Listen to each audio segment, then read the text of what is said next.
Hey, everybody, welcome back to the show. Super excited. Today's guest is Brenden Gebben, CEO of Absolute Capital Management and one of the leading innovators in fintech and advisory technology.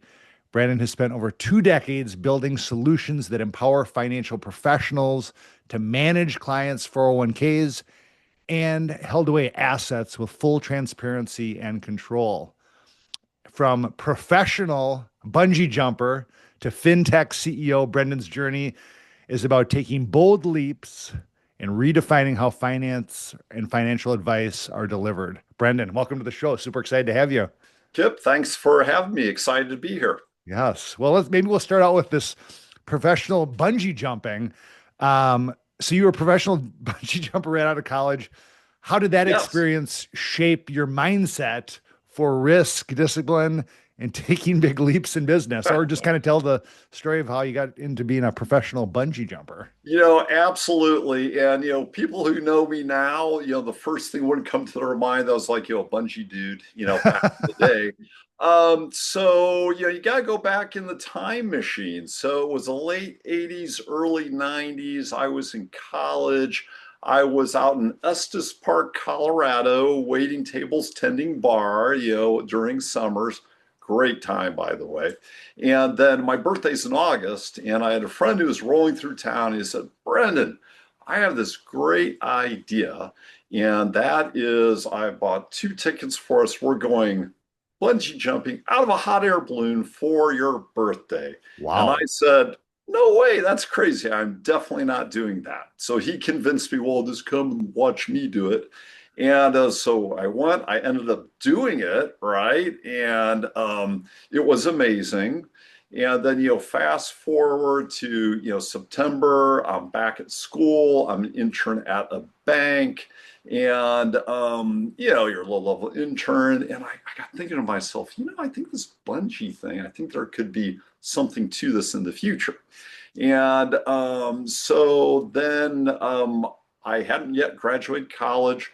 I went out to Sacramento to train with a bungee crew out there while still trying to complete college. And then, got that all done. And then amazingly, my first big gig was May of the year I was graduating college. So I had that choice. The choice was, do I walk down the line at college or do I go to the Indianapolis 500 for my first big gig? And so I went to Indianapolis 500 for the Of first big course, of gig. course. You got to do that, right? And now I reflect back. So now I have kids who are 21 and 17, and I think like, how cool are my parents, you know, to allow this, type thing. They're very, very supportive. So did that for a few years. And those who are old enough, in the early 90s, that was a big fad, a big trend. For And so sure. we rode that fad, rode that trend. And then, finally after that, I had to get back to, the business side of things and learned a lot of life lessons, though, of traveling across the country, running crews, running a business. It was a lot of fun. So what does it mean to be a professional bungee jumper? Like what does that look like? Yeah, so I mean, that can be a few different things. You could be going to fairs and festivals. You could be doing stunt jumps at different shows, at, you know, ball games or, wherever it may be. But the amazing thing about it is we had these couple basically 150-foot cranes that would roll around all around Jeez. Midwest, and you'd set it up, and you'd get all the oil and dirt and everything on you when you were setting up the cranes, and then you get the uniform on and you just commercially jump people during the week. That's wild. Yeah, That is so once fun. again, very understanding parents. Yes, yes. Do you think you'd be that understanding if your kids wanted to do something like that? Well, I mean, my theory is do what makes you happy, Uh-huh. right? Find your passion, where that may be, and do it when you're young. I mean, hey, you're in your 20s, like try different things, find what your passion is at that time and just roll forth and try those things. Oh, very, very good. No, that's excellent. Well, maybe we'll turn over to kind of what you're doing now, fintech, wealth management, which are, I don't know, some of the most competitive spaces in the market. What have been some of the biggest challenges in building a disruptive platform like Absolute Capital? So with that is you really have to have the blueprint. You have to have the understanding. And so where you start and where you arrive, often there's a big gap between those two. So, 10, 20 years ago, I didn't think to myself that would be a leader in what we call the held away 401k management space. And just by quick definition, that's a Yeah. mouthful. What that means is, say you work at Mayo Clinic, or say you work at Delta Airlines or UPS or the state of New York, is all those people on their retirement account can be connected to and helped before they retire, before the rollover. So most people in the industry think you have to wait until there's that rollover. So we say, why wait for the rollover if you can help the people now? And so, having that blueprint between the technology, the custodial agreements, the record keepers, the compliance, the know-how, putting that all together is just kind of like the pieces over years kind of came to be where we are right now. Okay. So are you giving those services while they're still employed at Delta or Mayo Clinic, or is it or While they're still employed. So they interesting? don't have to have a break in service. They're not retired. Huh. And we distribute through other RIAs and advisors. So it's a way to empower their practice to be able to have them help their clients now. And then we do things like do all the trading. We're able to bill out the account. We're able to take the tech data or the data stream and put that back into their tech platform so they get that universal view of the client. And so it's really exciting because it helps the clients, but also importantly, the client then gets the financial planner to help them Sure. because usually they think they had to wait until they retire. Okay. Interesting. How about when you're pioneering something new like this? I don't know how new it is now, but when you started, like enabling advisors to manage held away 401ks, how do you stay the course when the industry maybe doesn't get it yet? Well, and I'm not sure the industry yet even completely gets it. Okay. So, it's kind of exciting. It's kind of like a marketing-ish type thing, which sometimes makes me throw up in my mouth to say it's truly blue ocean. And because with that, I think less than 2% of advisors even know it's possible. So inevitably, when I say, hey, I can help you help your clients with their 401k, we explain it where their head first goes is they're thinking I'm trying to sell them a plan. Like, oh, I'm a record keeper trying to sell them a plan. That's not it at all. We're not trying to sell the plan. We're trying to help them help their clients while they're still at their plans. Okay. Interesting. Well, maybe tell us a little bit about the workplace investment navigator win, the Yep. platform, and what's the core maybe insight that led to its creation? Yes. So with the industry, different people, different RIAs were helping some clients in what we call the held away 401k. When I say held away 401k, that's 401k, 403b, 457, 408, kind of that whole alphabet soup, if you will. Okay. But we were looking at that. We had kind of played in that space. And if I go back in the time machine, so Absolute Capital started in 2002. Okay. And around 2003 or four, we had some advisors come to us and say, you know, you're helping us with our IRAs non-qualifieds. Can you help us with this TIAA-CREF 403b? And I said, I have no idea, right? And then we talked to Tia, found out how to make it work, and then great. So then a year or two went by, and someone said, well, what about this Fidelity 401a? Huh. So once again, same conversation. Don't know. Let's find out. We did. So that kept on happening. So then it was like 6, 7 years ago, we're looking at the industry and we said, hey, can we build a better mousetrap? Has the technology, the abilities, has that caught up yet? And what we wanted to do as we're painting that perfect scenario, we said, okay, if we can trade the accounts, if we can bill from the accounts, we don't want client credentials. We never had them, never will. We want to be able to pipe into that account as Absolute Capital, which we were already doing on some accounts. But then what we wanted to do was lower cost to client, be able to get the data to the planners. And then the thing to really launch it up is not be limited to those 20 investment options in the core menu. And Sure. so with that, we're able to oftentimes go beyond that core menu. So then we have this big model marketplace, over 350 different models and managers that you can use more than one. It's called a UMA. So industry term would be we're a TAMP. This is UMA style, but it risk aligns it. And then you could have multiple managers helping manage that held away account. And, Okay. really the idea then is to have better outcomes. Sure. Interesting. And you've described the win as like the front door access for advisors. So how does that change the game for financial professionals and their clients? Yep. So in a couple different ways, if you will. And so what Absolute Capital does, we call it front door authorization. So if you take Fidelity, you take Schwab, you take TIAA-CREF, you take these different places. We have agreements with these custodians, and we're also regulated as an RIA. So Okay. these things give us the ability to be able to trade the account, build the account, go through the front door. So that's kind of a dividing line, because also in the industry, you have some fintechs who are doing kind of the backdoor client impersonation using client credential path. And, in my opinion, there's a lot of problems with that, if you Sure. will. Huh. And so, Absolute Capital, we're going through that front door, we're recognized, we're authorized.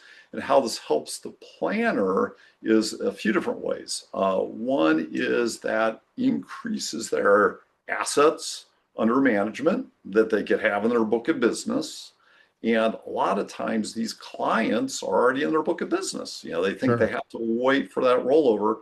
They don't get that global universal view, but they will get that global universal view through Absolute Capital, because we're doing the trading, the billing, the risk profiling, and then getting that data back into their tech stack. Interesting. And you've been, I mean, as you said, in 2002, you've been leading this niche for over 2 decades. What have been some, It's yeah, grown, right? It's grown, it's morphed. Technology is really out of place where, this could really, really start flying, if you will. yeah. And that was really the question. I mean, what have been some key decisions or pivots that have allowed you to stay ahead of the curve as fintech has evolved? Well, I think that's being just aware of what's going on in the industry, but also, it's experience. It's, having the blueprint, designing the blueprint, knowing all the nuances, because in this, the details are so important, those little Mhm. nuances of how things work. Because for us, we have the custodians we have to work with. Then you want to be aware of the regulatory environment. And then you have each plan's rules could be a little bit different as well. So you have that intersection of, the plan rules and the custodian, and you can have the same custodian but different plans, and the rules are different. So we map all that. That's part of our IP, if you will, to Okay. Huh. understand that. So then you're able to effectively, spin up these client accounts to help them. Very good. And you've been one of the longest tenured, SEMA professionals in the country. How has that expertise influenced leadership, your leadership and your innovation philosophy? Well, first let's start with, I was amazed when, the IMCA organization, contacted me and said, "Hey, Brenden, we want to do a future spotlight on you. It's interesting what you're doing at your firm, but you're also one of the longest, living, tenured." I was like, "Oh my gosh, I must have gotten old, right? How did this happen?" And but so I got that back in 1997. And at Okay. that time, that was really more of a pension fund consulting designation. Okay. And but where that really comes to bear, if you think about allocations and risk and diversification and all these things that you'd want on a platform, the underpinnings of, lessons learned in that program, which is a great program, by the way, really come to bear into what we're doing at Absolute Capital today. Okay. And how about for, advisors and business leaders that are listening now or watching, what advice would you give for spotting inefficiencies in a system or building technology that truly solves those inefficiencies?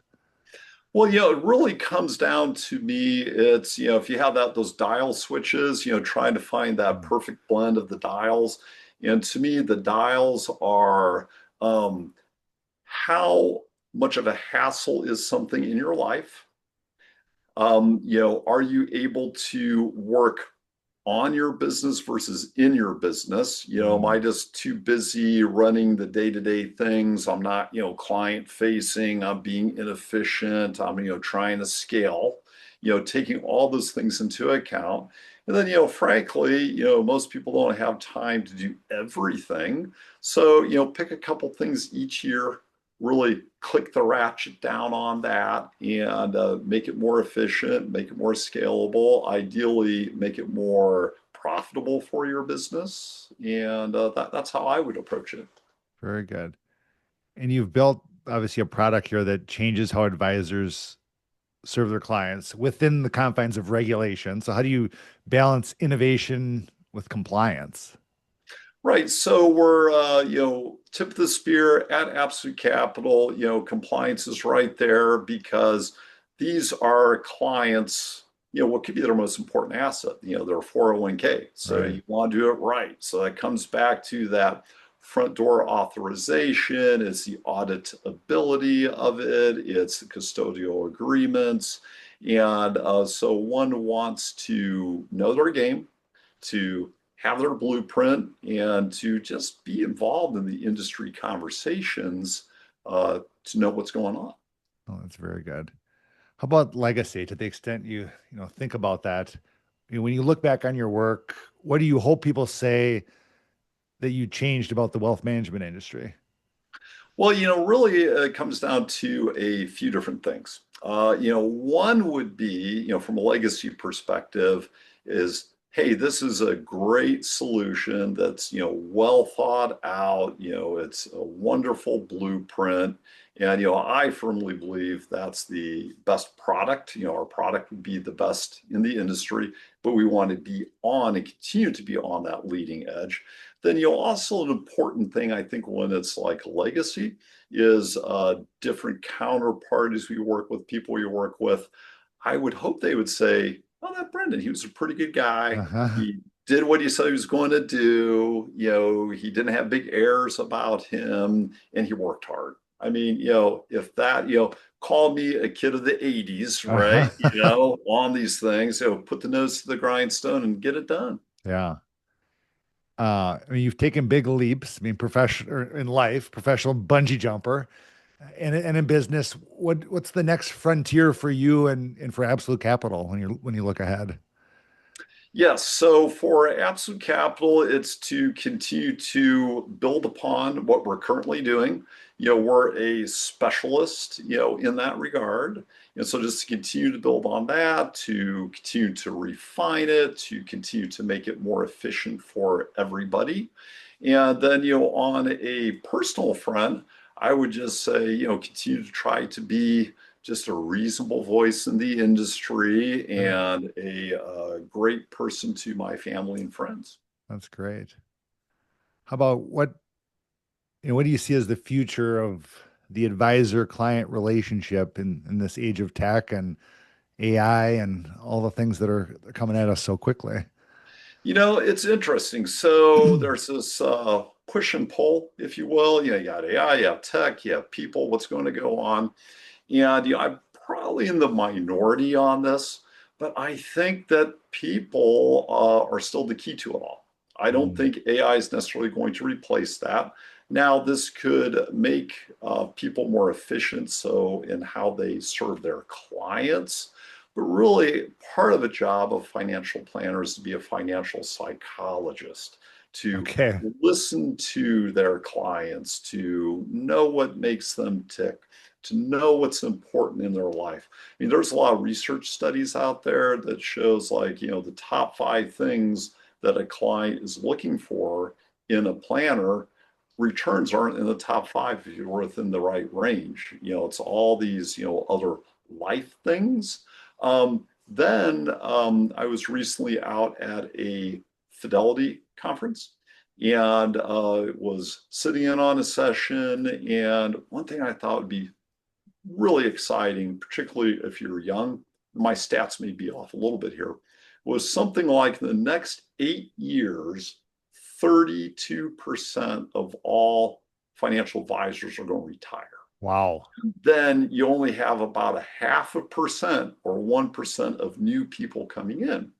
So if you're a young person and you're, interested in financial services, it's such a wide open opportunity.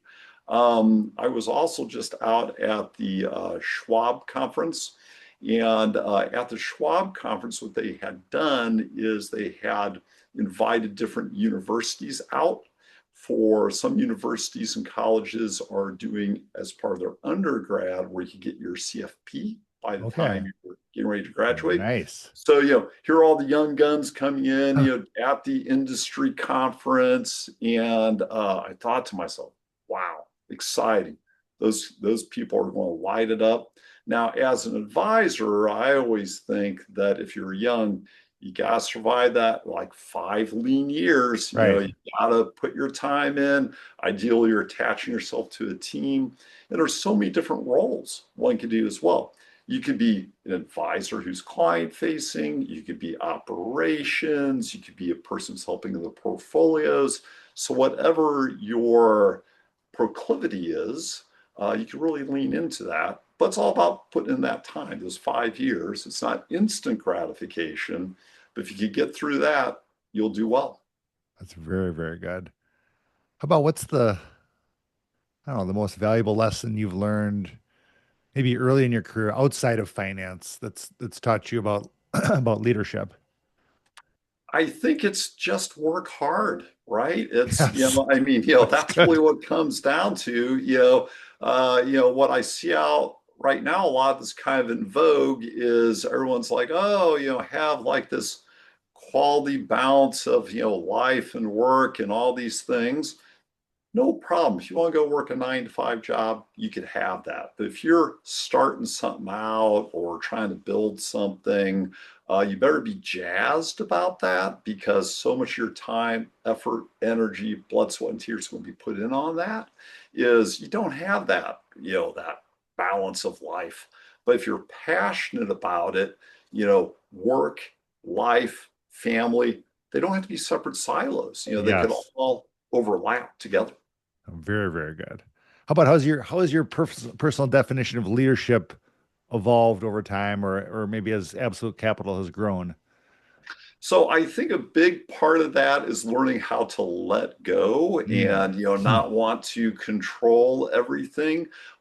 We have great people here at Absolute Capital, so just really entrusting them, empowering them to run with the ball, and importantly, don't be afraid of making mistakes. I mean, little mistakes, don't hide mistakes. Run quickly with that ball. We'll get it figured out. Yeah, very, very good. How about any particular, I don't know, leadership lesson that you've learned that's been particularly valuable for you? I would go back to, it's really that intersection of work hard, right? Mm. So, one thing I am very entertained about when I go to a conference. So, you go to a conference, there's like a couple different types of conferences. One is you're a client going to a conference, and so you're soaking in information. Other times you're a vendor at a, conference, you're giving a speech or have a booth or something like that. And so some recent conferences I was at really highlights this is that when I'm there, I want to be the hardest working man there. And what I Okay. mean by that is, hey, if the breakfast starts at 6, you're there at 6. You are at the booth on your feet for 12 to 14 hours. If things are slow, you go out and do laps. You don't stop. If someone wants to go to dinner or the bar after, you go. And then you go to bed, you get up, and do it all over again. So, fun story, Kip. Yes. So different people, myself at least, you'll have like a theme song, right? Like, everyone has like a song you want to like, get yourself going on. And so when I go to conferences, okay, there's an old AC/DC song. It's called "It's a Long Way to the Top If You Want to Rock and Roll." And Okay. listen to that song, and it's really the entrepreneurial definition. It's great song. So anyway, that's my go-to song at 5:30 in the morning before going down to the breakfast. That's very good. Very, very good. So get a theme song, right? Theme song. That's excellent. Yes. Yeah. Yes. Got to 100%. have fun with these things. That's true. That's exactly right. How about capitalist culture, the name of our podcast? We talk a lot about culture. How maybe talk a little bit about culture, core values at Absolute Capital and how you think about those and how you've implemented them and just well on just kind of your philosophy on culture and core values. Yeah, so core values, we have a no a-hole rule here. It's good. Very important. That is. You got to do that. And, we don't have time internally for that. We don't want clients like that either, right? Right. Life is too short for that. And so work hard, do what you say you're going to do, be nice about it. I mean, we're Mm, all busy. Our counterparts we're working with, they're trying to build their business. And then a big thing I think to communicate to people, which people are aware of, sometimes you'll get a new planner who's come aboard the bus and they're giving you the first ticket, if you will. And then people are like, oh my gosh, isn't that great? This person just, popped up. Well, no, in actuality, we've been talking to that person for 2 years, 3 years, six uh-huh. months, whatever it maybe would be. And so that's their test. So, Yes. be aware, you get these tests, and a lot of effort and energy went behind that. So, from a core value perspective, if the team is aware of how different pieces work together and why it's important, and you try not to silo off, I think that's important. Very, very good. How about capitalism, our free market society? And in what ways has embracing the free market system benefited you, benefited the Absolute Capital business model? Kind of talk a little about that. Yes. So, I mean, capitalism, it is, in my belief, the number one thing that makes the planet spin around. Yes. Anyone who would tell you otherwise, they haven't experienced certain elements of life, maybe, on that. But, capitalism, United States, it is awesome. There are great opportunities. And, to me, also, it's about the pursuit of happiness, right? So, this is something that people often miss. It's the pursuit, it's not the guarantee, Right. right? And so get out there, work hard, pursue it, be jazzed about it and be excited about it. And great things can occur. That's very, very good. How about, in what ways do you, advocate for capitalism and free enterprise, maybe even outside your direct business activities? Well, so one thing I've noticed is with youth, I'll call Yes. it, is there seems to be like this, so I'll talk to my kids or I'll talk to emerging adults at these conferences or interns. And there's this theme I've been seeing over the past few years starting to spring up in certain circles. And that theme is like, oh, as a youthful person, I'll never be as successful as my parents, or that, life is hard, or, it's the guarantee of happiness. And, in my theory, listen to me is, that is absolutely a false narrative. Right. Couldn't be further from the truth. What is happening in the economy, society, America, capitalism, it's so exciting. And so these, alternative messaging, I don't know if that's through social media, if that's through educational, institutions or what it is, but, that has my attention because from an underpinning perspective, that is lower energy Hmm. versus how great things can be. Right. Yeah. I mean, I would argue this is the greatest time in the history of the world to be alive Right. and be young and have the world ahead of you and as your oyster, there's just endless possibility. Well, I'm sure you see these, stats online. They're like, okay, so, 100 billion people have ever walked the planet, right? Uh-huh. So, okay, automatically, what are, 8 or 10 billion people right now. So automatically you're ahead of 90% of all people have ever walked the planet, Right. just the moment of time you are. And then, if you're in the United States, and then, you think about it, you're probably quickly up to the top 1 to 2% of people who've ever walked the planet. Right. No matter what your status is in the United States, you're so Hmm. far ahead of the curve.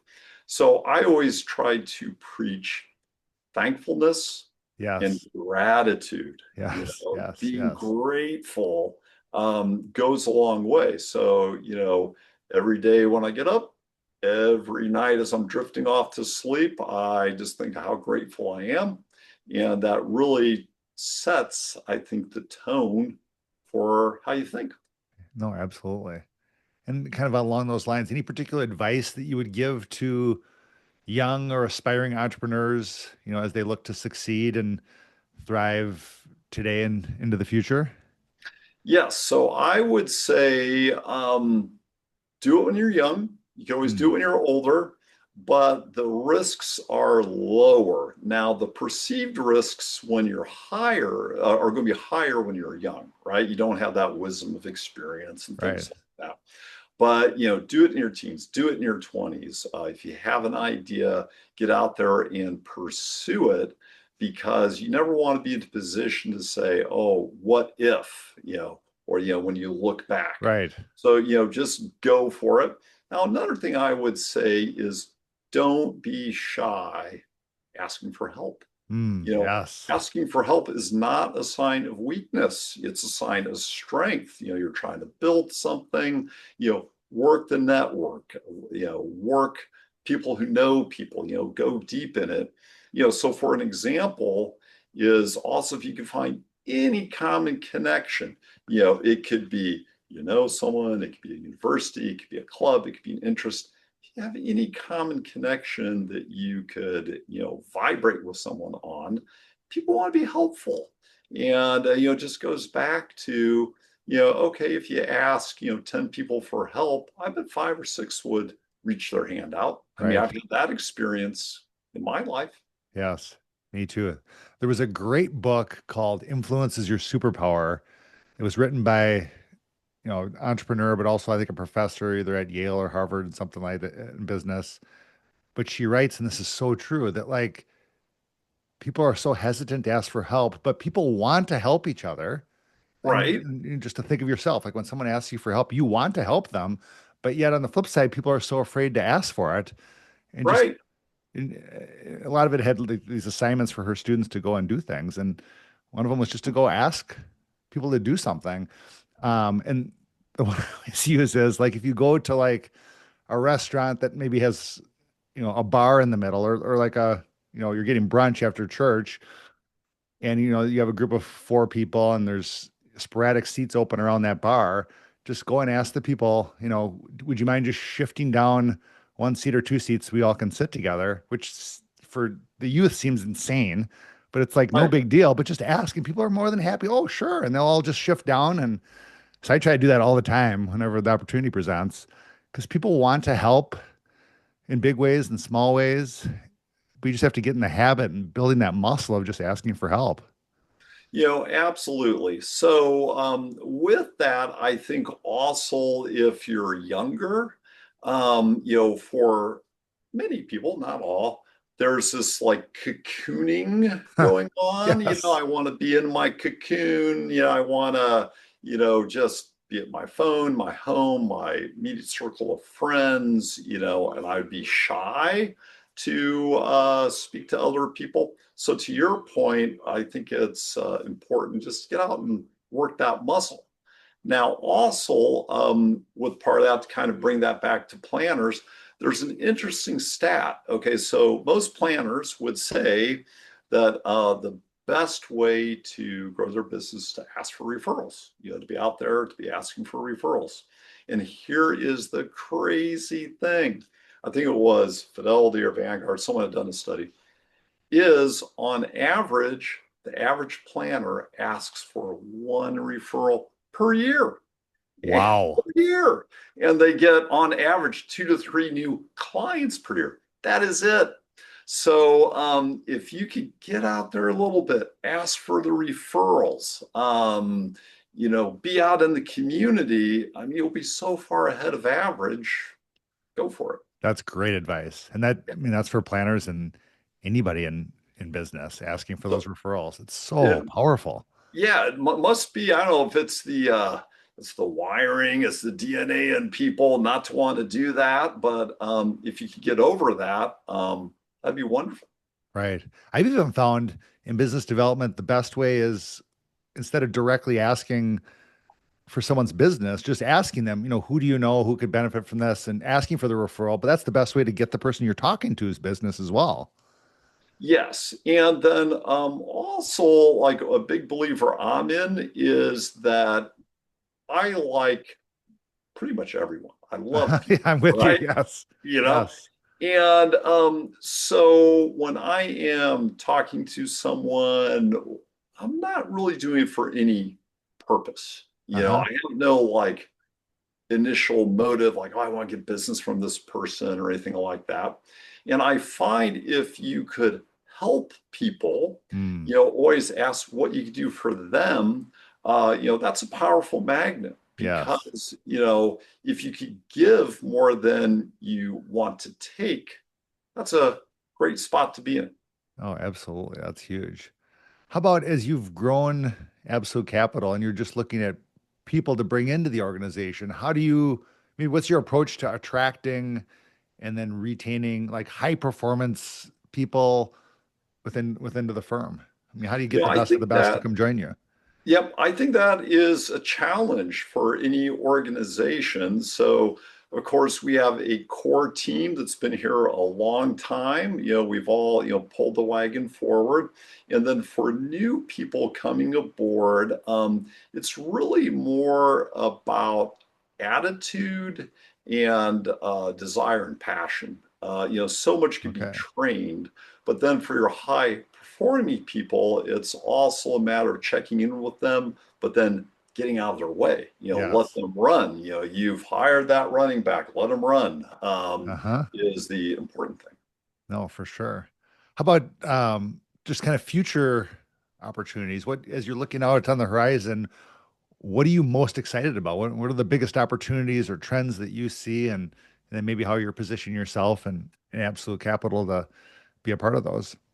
It's just so many possibilities in the future. So we've been really focused on what we've been doing here. And then there's always other lines that we could expand out into that, touch upon retirement plans or other ways to help advisors. And so we continue to have a lot of those opportunities come across our desk. So far, we've been resistant to going to any of those paths because as we continue to scale what we're currently doing, we want to be super focused on that. But for Absolute Capital to be able to, extend other things, the retirement plan space, to also help advisors is very important. So just by quick way of background, how we work, we're a SEC RIA, and then we work with other RIAs. You have an agreement with them, and then that allows you to work with their planners and then work with their clients. And so as we have more new RIAs showing up at the front door, we want to make sure to be able to service them very well. We've had a super influx of new firms, new planners. So we just want to keep our quality of service high Yes. and still have that human touch. No, absolutely. How about in today's age, all the talk about technology and and you have fintech built into what you're doing, but technology and AI and automations and efficiencies, we've talked a lot about conferences and things. Do you feel like while all these technologies are coming to bear and we can get value there, but things are moving back in some ways to old school things like going to conferences and meeting people face to face. And maybe that's never changed. Maybe you're doing conferences and being face to face all the way through, other than government lockdown time. But do you feel like there's a trend to kind of some of those old school things of physically getting out and meeting people instead of just Zooms and video conferences and things like that? What are your thoughts around that? Yes, I mean, I do think that the pendulum swung over too far one direction. I'm not saying it's back to the middle even yet, but I do Yeah. feel that that is starting to come back because, people crave human connection. Yes. Yes. They want, and, it kind of reminds me of several years ago, I had someone was trying to sell me a product. They're a very persistent salesperson, and I was, never available. Kept on saying no. I squinted at it. I'm like, maybe yes, maybe no. But then finally, I was like, okay, I have to meet this person. They've been so persistent. And I can remember, so then we went to lunch. You're breaking bread. And I remember telling myself, like, okay, merely by breaking bread with this person, I am realizing that I like him more. Absolutely. I'm a Yes. little more open to the message because I've had that human connection. Maybe I don't want to be disappointing people. I don't know what it is, but I mean, I can feel that shift within me. And then I also think of, as Absolute Capital, we started small, then we're growing. Along that journey, I think of some of the key accounts, the key RIAs that we got agreements with, is at different points we were punching above our weight. And Sure. having that, getting that agreement, I think the human connection helped take it from a maybe to a yes, Mm, on that. Because when you're starting off and you're small, getting those first few big clients, could be the challenge because it's the chicken or the egg. sure. You're not the size or you don't have this thing. So human connection really won the day there. Oh, that's very, very good. That's excellent. How about success for you? What's your personal definition of success? And you can take that any direction, any way that you want. Yeah, so my definition of success is, it comes in a few different ways, right? Is, one wants the right amount of capital so you could, pay the mortgage, go on vacation, do all those types of things. And, but also, to me, a definition of success is to go get a meal and a drink anywhere and not have to think about it. Like, Yes. okay, put the credit card down, that's the financial part. And so I feel very blessed there. But then also, true success is, you know, being a good person, Mm, being thankful, being close to your family and friends, being reliable. These to me, that's the true definition of success. that's very, very good. How about looking back, any particular decision or action you would say that's been, most pivotal to your success so far? So, some quarters would call this cliche, Uh-huh. but I would say it's one of the most important decisions one can make is having met and married my wife. Oh, You so know, good. that is, everything, having that support, having that love, having someone in your corner, most to me, huge decision, most Mm, important decision, so much emanates from that. yeah. And a soft place to land when things get tough because it's ups and downs in entrepreneurship as I'm sure you've experienced. Oh, yes. And the fun thing about being an entrepreneur, if you think about it, from like my teens and 20s and up to where I am right now, is that building that muscle to be able to stand in the middle of a hurricane, just be calm, Yes. just be calm, and to, have that strength is important because, my theory is if you're standing in that hurricane, right, and then you go home and you're standing in a hurricane, there's no break. Um, Yes. and so it all kind of interlaces. No, absolutely. How about as a CEO, as an entrepreneur, can you think of like maybe what was the boldest decision you've ever made? Well, so the boldest decision would probably go back to the beginnings of Absolute Capital or just before Absolute Capital. So Absolute Capital started in 2002. So it was 2001.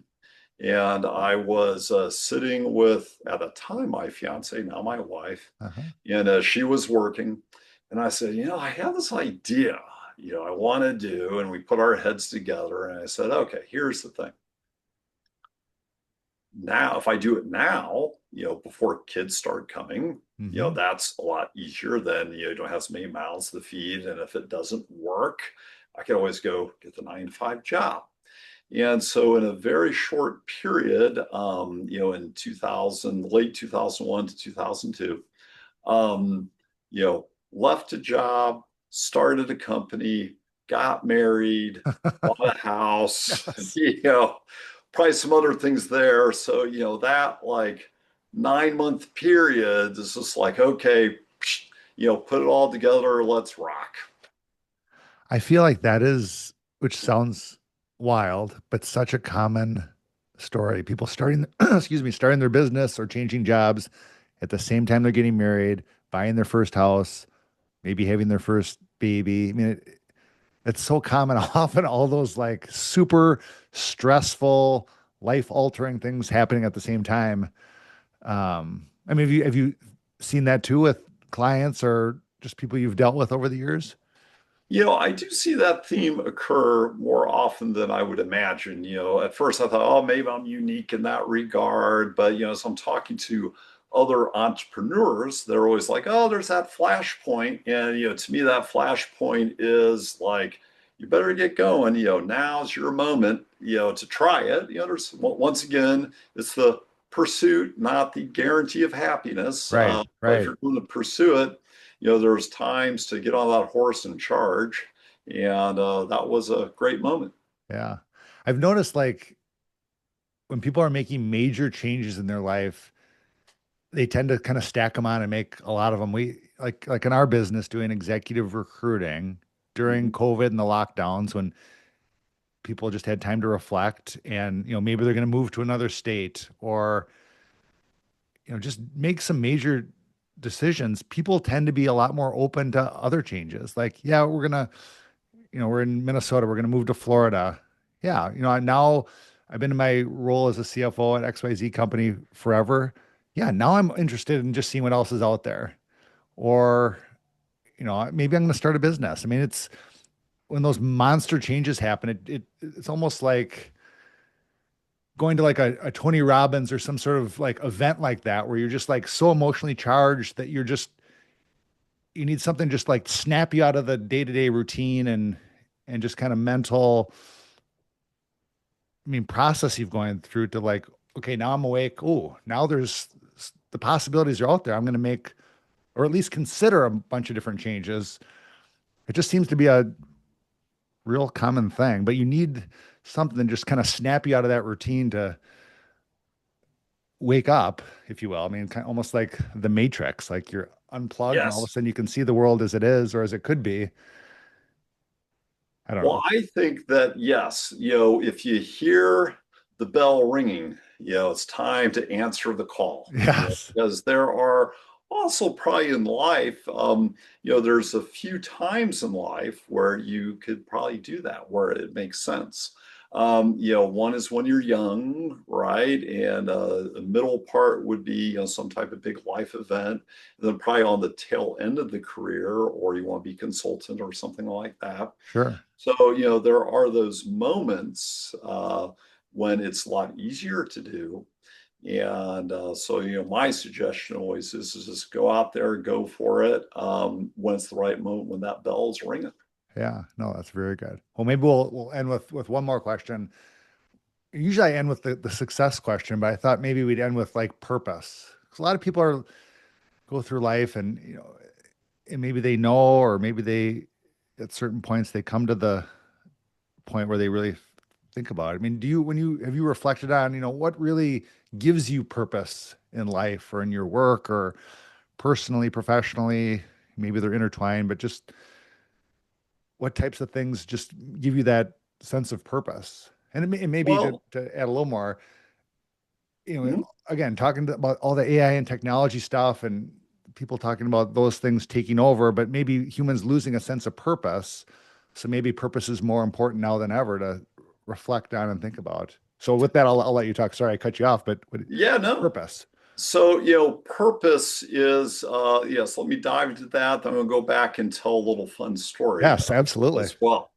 So, I mean, purpose to me, going back to what we were earlier discussing is, if you are an entrepreneur and you have a company, you can blur the lines between, work and life and purpose and all these things. You can make it all fun, right? It can be Mm, fun. And so for me is from a business perspective, we want to do well by our customers. We want to continue to innovate. We want to be known as good people in the industry. I think that's very important because you have all mhm. sorts of characters out there. Sure. Uh, and then, then personally, I want to be there for my family, my kids, my wife, my, in-laws, my parents, my friends. That is, super attractive to me. But then kind of a fun story, if you will, an interesting story. Uh-huh. And, to me, these moments can define, have you led a good life? Okay. Mm. So coincidentally, I was out in Hawaii at a conference when the fake North Korean nuclear Oh, attack right. went out. Yes. And and I was there. So I'm standing there talking to my wife on the phone. I'm at the hotel. I'm getting ready to go back down to the conference. And I'm like, wow, these people in Hawaii, they're really active. Like I see people running, and they don't really look like they're in running, outfits. And then you start getting this alert on the phone saying, incoming nuclear missile. This is not a test. So, hey, Renee, I got this. And she's like, well, you better get moving, buddy. So then at the hotel, they had these like different wings and buildings. I guess they had a connector underground underneath. And so they were directing people to go down underneath. Now, looking back on it, they must have pre-planned something like this, or maybe it's for hurricanes or something, because they seem to be pretty smooth operators, like, okay, go here. So there's probably 150, 200 of us, underground in this thing. And, I'm sitting there and I'm looking at all the people, and I'd break it up into three groups of people. So you had, younger people or maybe people who hadn't really lived a purposeful life, they're freaking out, right? It's all about them, right? And then you had a small minority of people. I'm like, wow, this is like a Game of Thrones movie going on here. They're already talking about the next step of like how they're going to survive versus other people. And I thought to myself, bad things do go down. I want to avoid them. And then you had this third set of people, which I was in. And that was, I don't want to die, right? I don't want to die. But at the same time, if I did, I've lived a pretty good life. Mm, I'd be happy. I've lived a good life. I have a great family. Of course, I don't want to cut the mortal coil just quite yet, but if it happens, there I am. And so I thought that was really interesting to see that play out in real time right yes. in front of me. And so to me, I reflect back on that and I think, okay, I've lived a good life. That's, my definition of success. That's that is a perfect way to end things. Brenden, this was incredible. Thank you very much. Huge value, great insights, purpose, success. I really appreciate you. This has been lovely and wonderful talking with you. Well, Kip, thanks for having me on. I appreciate it. Thank you. Absolutely. And we'll share your how people can get a hold of you and learn more about Absolute Capital in the show notes. But again, thank you very much. This was so much fun.